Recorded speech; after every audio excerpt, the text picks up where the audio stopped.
प्यारे साथी, आज हम लोग देखने वाले हैं यूजीसी नेट का 2023 में पूछा हुआ प्रश्न, जो कि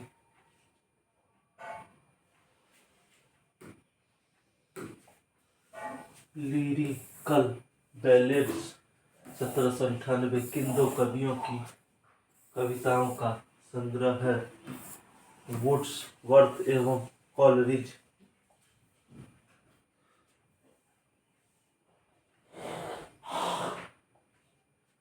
किसी भाषा का साहित्य में व्यवहार में न होना इस बात का प्रमाण नहीं है कि उस भाषा का अस्तित्व ही नहीं है। यह कथन किस लेखक का है? यह रामचंद्र शुक्ल का है। किसी भाषा का साहित्य में व्यवहार न होना इस बात का प्रमाण नहीं है कि उस भाषा का अस्तित्व नहीं है। यह कथन रामचंद्र शुक्ल 1884 से 1941 ईस्वी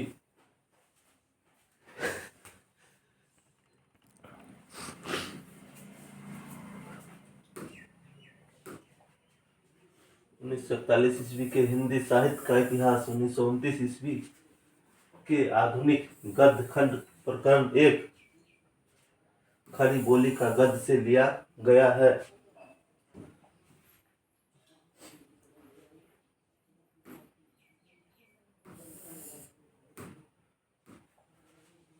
एशिया के हरे भरे धर्म जैन ही वे पश्चिमी विज्ञान की वास्तविकताओं के संपर्क में लाए जाते हैं, सूखी लकड़ियों का ढेर मात्र रह जाते हैं। यह कथन किस अंग्रेज अधिकारी का है? यह हंटर का।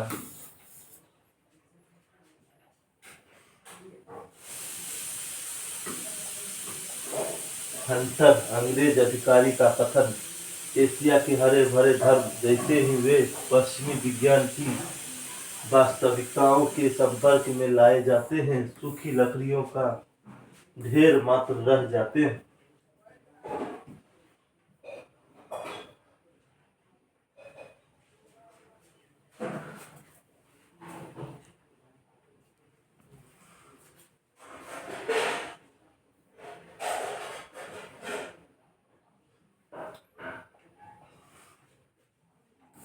Question number 16। वैज्ञानिक ज्ञान और आख्यायन में विरोध और द्वंद्व संबंध पर किस चिंतक ने विचार किया है? इसका राइट आंसर 2 हो जाएगा, लयोतार्द। वैज्ञानिक ज्ञान और आख्यायन में विरोध और छंद संबंध पर लयोतार्द ने विचार किया है। लयोतार्द का समय 1924 से 1998 ईस्वी है।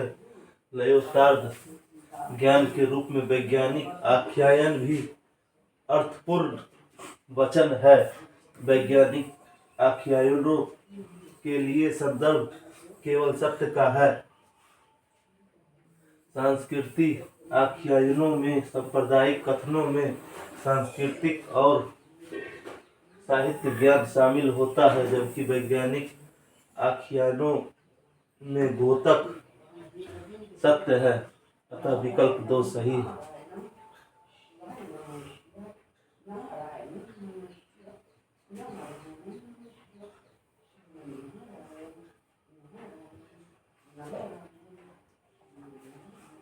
उदंत मार्तंड को प्रकाशन में लाने का श्रेय निम्नलिखित में से किस विद्वान को दिया जाता है? उदंत मार्तंड ब्रजेंद्र नाथ बंदोपाध्याय को जाता है।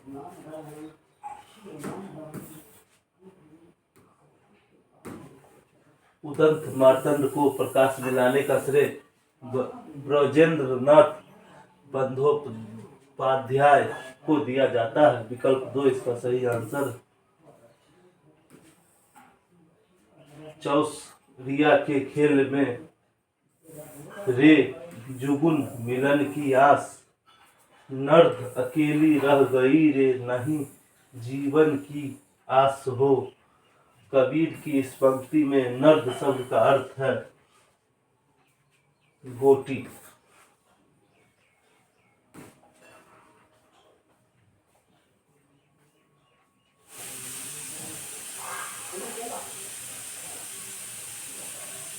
कबीर दास 1398 ईस्वी 1518 द्वारा लिखित इस पंक्ति में नर्द शब्द का अर्थ है गोटी से है। सही विकल्प 3। अंधेरे में कविता में काव्यवाचक किसे पितः पितः ओ कहकर संबोधित करता है? इसका राइट आंसर तिलक को।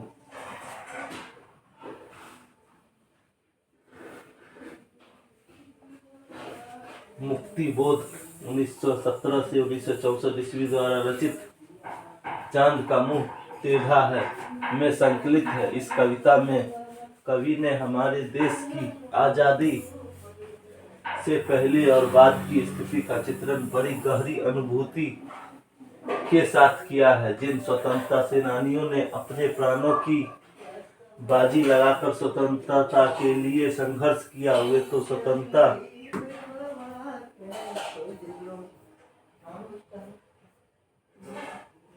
के पश्चात अंधेरे में खो गए थे। वे लोग रोशनी में आ गए थे, स्वार्थी और अवसरवादी थे। कभी अपनी अंत सचेतना में लोकमान्य तिलक की प्रतिमान को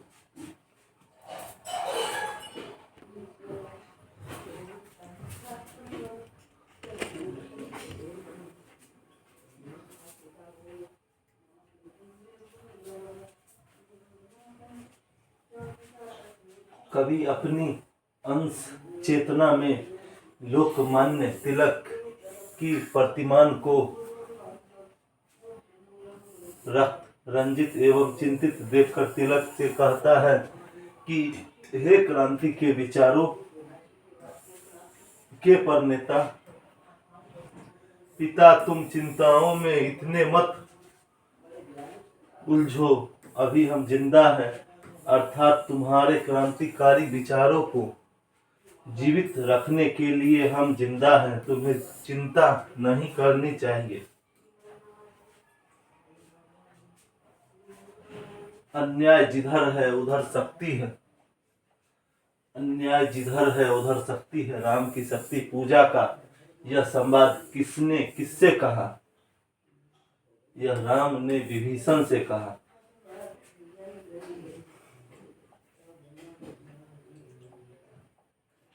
निराला 1899 से 1961 ईस्वी द्वारा रचित राम की शक्ति पूजा 1936 ईस्वी से है। अन्याय जिधर है उधर है शक्ति। यह पंक्ति राम विभीषण से कहते हैं कि हे बोले रघुमणि, सिंह पर विजय होगी न समर। यह नहीं रहा नर वानर का राक्षस से रण, उतरी या महाशक्ति रावण से आमंत्रण। अन्याय जिधर है उधर शक्ति कहते हैं छल छल।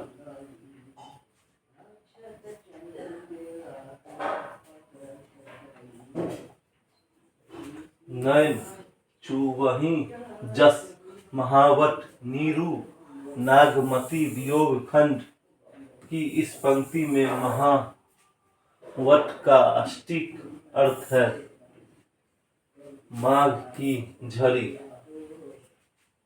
नैन युवहि जस महावट नीरू, नागमती वियोग खंड की इस पंक्ति में महावर का सटीक अर्थ है माघ की झड़ी से है।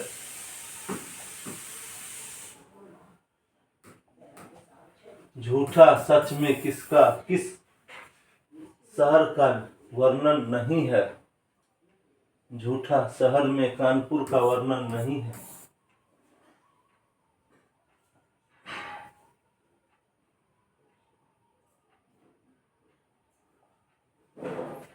झूठा सच 1950 से 60। यशपाल 1903 से 1976 ईस्वी द्वारा रचित भारत विभाजन से संबंधित उपन्यास है। इस उपन्यास के दो भाग हैं, वतन और देश 1958, देश की भविष्य 1960। यह उपन्यास लाहौर से शुरू होकर जालंधर, लखनऊ, नैनीताल आदि शहरों का घटनाओं के साथ वर्णन हुआ है।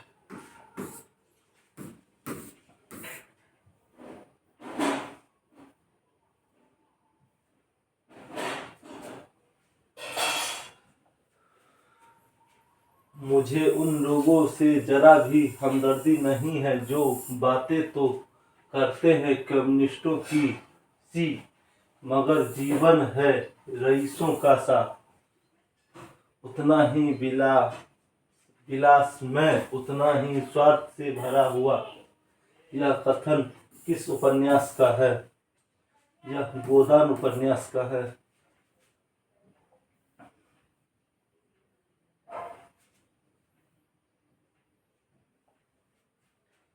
कथन उपन्यासकार। मुझे उन लोगों भरा हुआ मिस्टर मेहता का कथन। गोदान 1936 ईस्वी। प्रेमचंद, उनका समय काल 1880 से 1936 ईस्वी। जवानी की सुंदरता आग लगाती है और बुढ़ापे की सुंदरता स्नेह बरसाती है। डॉक्टर प्रशांत। महिला आंचल 1954 ईस्वी। फणीश्वरनाथ रेणु 1921 से 1977।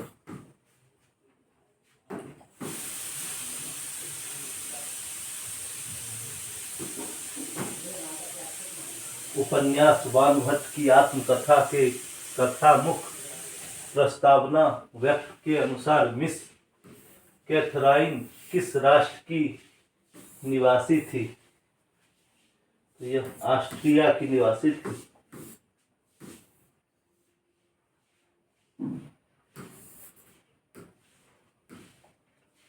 हजारी प्रसाद द्विवेदी 1907 से 1979 ईस्वी द्वारा रचित ऐतिहासिक उपन्यास है। इसमें हर्षवर्धन के शासन काल को कथा वस्तु बनाया गया है।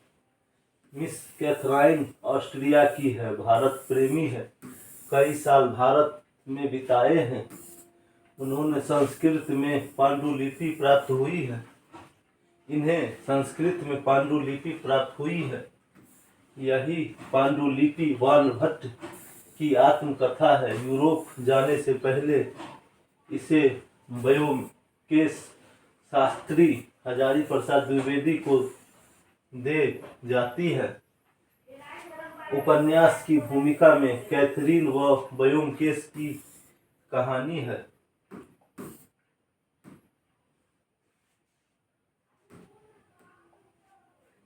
इस उपन्यास में पारंपरिक गीतों के साथ ही बाबा फरीद शाह लतीफ और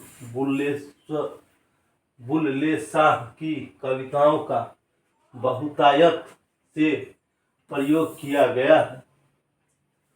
तो इसका राइट आंसर 3 हो जाएगा। जिंदगी नामा।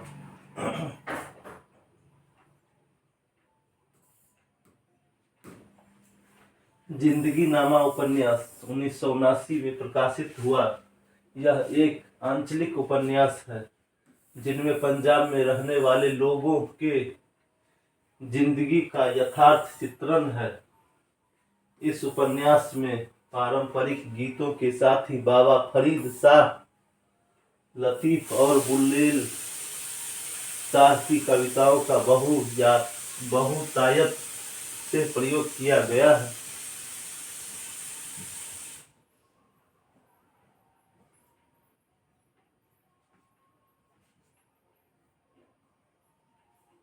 इस उपन्यास की लेखिका कृष्णा सोबती है। 1925 से 2019।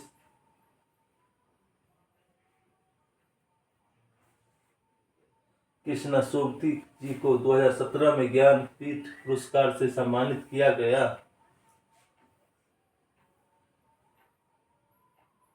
लाल पान की बेगम कहानी में बिरजू की मां इसे किशन वाली कहकर संबोधित करती है। तो जंगी की पुतोह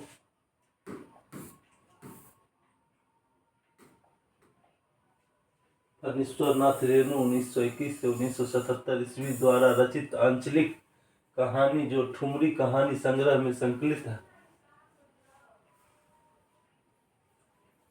बिरजू की माँ नायिका, बिरजू के पिता चंपिया, बिरजू की बहन मझली बुआ, पड़ोसी जंगी की पतोहू लरेना खवास, बाबू साहब राधे की बेटी सुनरी, साहू आइन मियाजान सिद्धो की बहू। जंगी की पुतोह मुंह जोर है, रेलवे स्टेशन के पास की लड़की है। स्टेशन को आंचलिक भाषा में टीसन कहा गया है।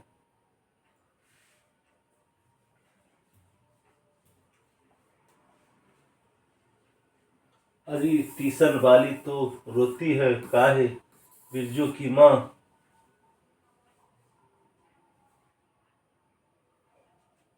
पुकार कहा, आ जा झट से, कपड़ा पहनकर सारी गाड़ी पड़ी है, बेचारी आजा जल्दी।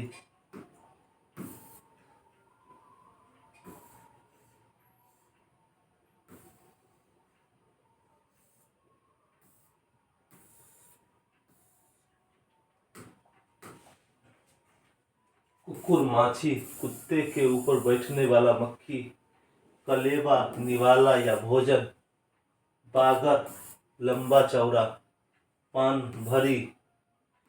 भरने वाली औरत, पाट या जूट, मलेहरी मिलिट्री, लात पैर, राकय राक्षस, बेसी ज्यादा,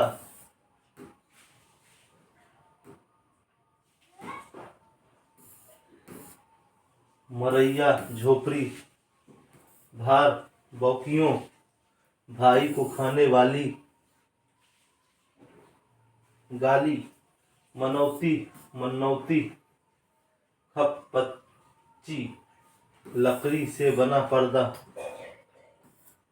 भाग्य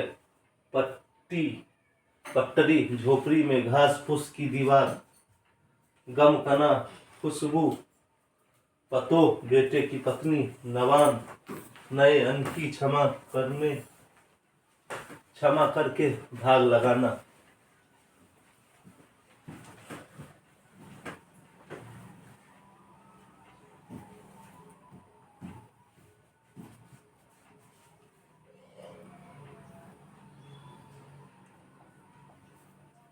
चंद्रदेव से मेरी बातें शीर्षक कहानी सर्वप्रथम किस वर्ष प्रकाशित हुई थी? तो 1904 ईस्वी में। चंद्रदेव से मेरी बातें 1904 ईस्वी में कहानी सर्वप्रथम प्रकाशित हुई थी। राजेंद्र बाला घोष बंग महिला 1882 से 1950 ईस्वी द्वारा रचित कहानी जो 1904 ईस्वी में सरस्वती पत्रिका में प्रकाशित हुई। यह हिंदी की प्रथम राजनीतिक कहानी है। इसमें लॉर्ड कर्जन के प्रशासन पर करारा व्यंग किया गया है।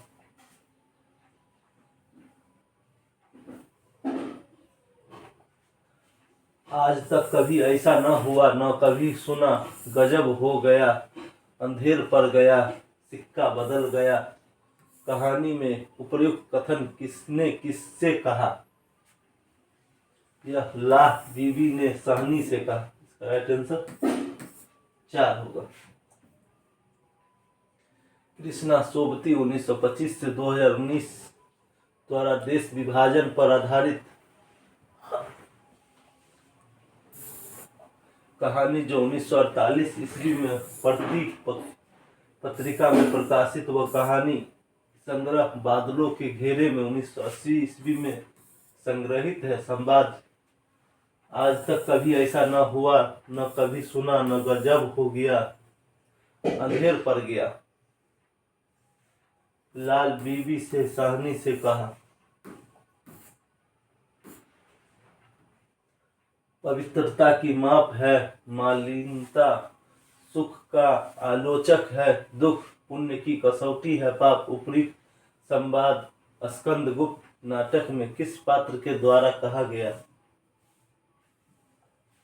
यह देवसेन के द्वारा कहा गया।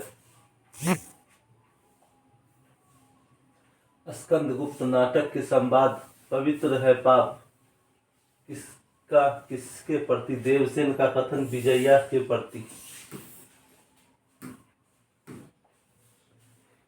इसलिए कि तू देशद्रोही है, तू राजकुल की भांति का प्रलय मेघ बन गया है और तू साम्राज्य के कुछ क्रियों से एक है। कमला का कथन भट्टाके से।